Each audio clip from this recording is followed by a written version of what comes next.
Hi everyone, I'm Ghazal Jain from Quantum Mutual Fund, and today we're talking about index funds. Index funds are passively managed mutual funds that replicate the performance of a particular index or benchmark. जब हम index fund में पैसा डालते हैं, वो पैसा उन सारी सिक्योरिटीज में इन्वेस्ट हो जाता है जो एक पर्टिकुलर इंडेक्स या बेंचमार्क का पार्ट होते हैं. फॉर एग्जाम्पल, अगर निफ्टी 50 इंडेक्स फंड में आप अपना पैसा इन्वेस्ट करते हैं तो फंड आपका सारा पैसा उन 50 स्टॉक्स में जो निफ्टी 50 इंडेक्स में कॉन्स्टिट्यूट करते हैं उनमें डाल देंगे. Similarly, any Sensex fund would have 30 stocks in its portfolio and your money would be divided between those. Now, index funds का ये aim है कि वो index के performance को track करे by investing in those securities that are part of the index in the same proportions. And this is what differentiates them from actively managed mutual funds. क्योंकि actively managed mutual funds का aim होता है benchmark के returns को beat करना. And how do they do that? Actively managed mutual funds, like the name suggests, actively securities, stocks, bonds को select करते हैं and उनकी weights को select करते हैं and इसी तरह से वो benchmark के performance को beat करने का aim करते हैं. Now, हर mutual fund scheme का एक expense ratio होता है जो वो सारी costs cover करता है जो एक fund को run या manage करने के लिए चाहिए होते हैं. नाउ, इंडेक्स फंड जो है वो एक पैसिवली मैनेज फंड है, जैसे कि अपन ने बात की, तो वो एक पर्टिकुलर इंडेक्स को पैसिवली ट्रैक करते हैं. इसका मतलब ये है कि कोई भी डेली बेसिस पे कोई ह्यूमन मैनेजमेंट या कोई काम की जरूरत नहीं होती है.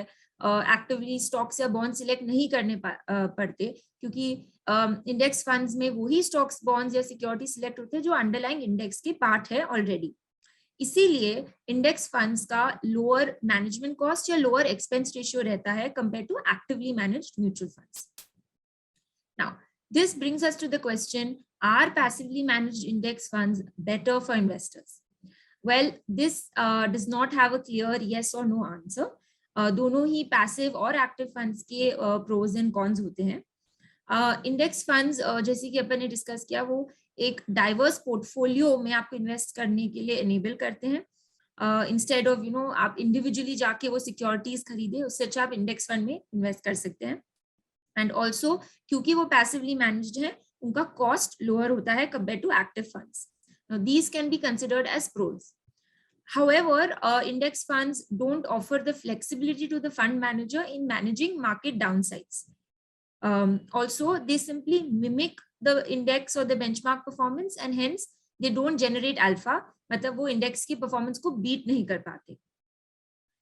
Index funds अपने benchmark के returns को lag करते हैं also because of something called the tracking error.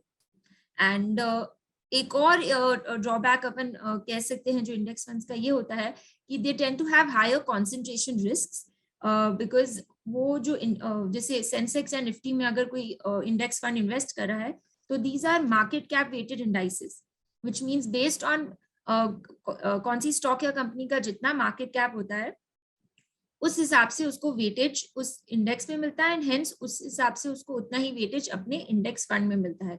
तो sometimes they tend to have a higher concentration risk.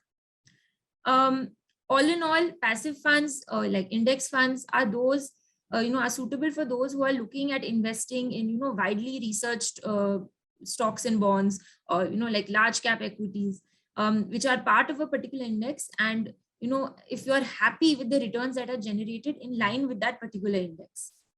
On the other hand, active funds unke liye hain jo different market caps, different investing styles and themes, sectors pe bet karna chahte hain and fund manager की investment management skills में invest करना चाहते हैं so that they can get a higher return than the benchmark.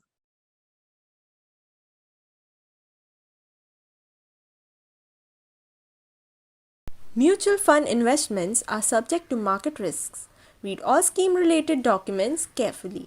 Mutual fund निवेश बाजार जोखिम के अधीन है. कृपया योजना से संबंधित सभी दस्तावेज सावधानी पूर्वक पढ़ें.